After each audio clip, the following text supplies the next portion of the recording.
Why Russia's TOS-1 MLRS Buratino is no joke.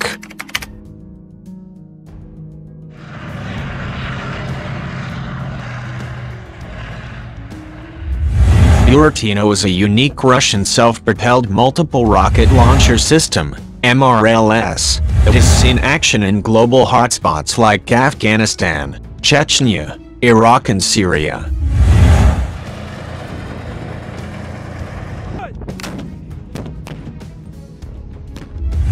TOS stands for Heavy Flamethrower, which is only accurate in a literal sense. Instead of projecting a stream of jellied gasoline, the TOS-1 launches a rocket carrying a fuel-air explosive, FI.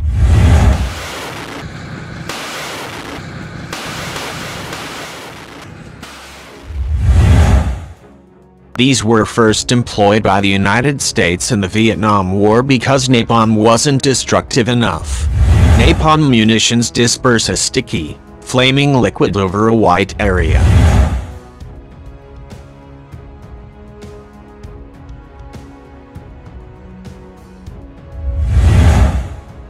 The pressure generated by a TOS-1 blast amounts to 427 pounds per square inch. For comparison, most conventional bomb blasts create roughly half that amount, and regular air pressure is 14 pounds per square inch.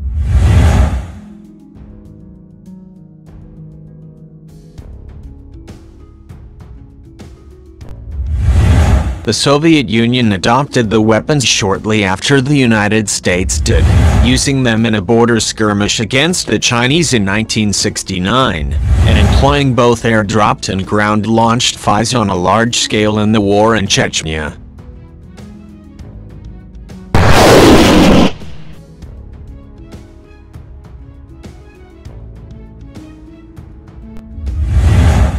Most of Russia's artillery weapons use a light armored vehicle chassis like that of the MTLB armored carrier.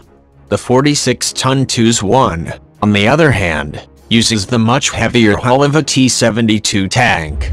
There's a good reason. The original TOS-1 model only had a range of around 3 kilometers, meaning it would have to withstand hostile fire from all kinds of enemy weapon systems.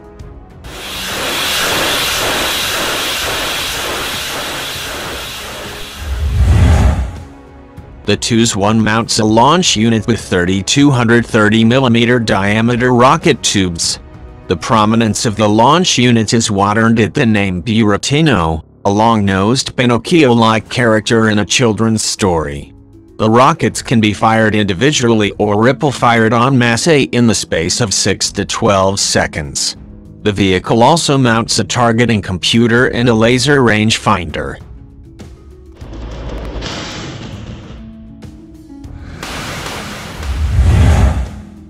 The TOS-1 vehicle has no real counterpart in use by Western militaries. While there are all kinds of multiple rocket launch systems in use, such as the M142 HIMARS in use by the U.S. Army to bombard ISIS in Iraq, they are all lightly armored weapons intended for long-range and direct fire.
the HIMARS rocket system.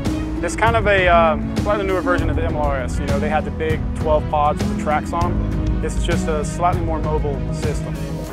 These are rip-arounds. They're basically a telephone pole that's flying. Now it's guided and stuff, so it's not just a dummy round. But it's not really got any explosive or anything in that when it impacts. What we're doing here is we're actually going through our annual crew certification to actually become certified to fire live rockets. We just had our first crew go through, fairly easy on the time. Everything went where it's supposed to, awesome shot.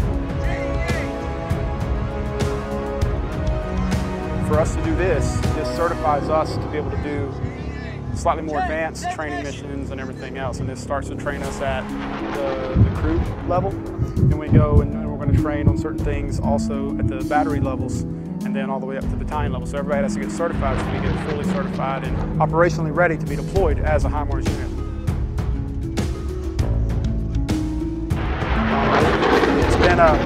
It's been a lot of training to get to this point. You know, a lot of dry fire. I mean, practicing without anything going down. We're up to speed on it.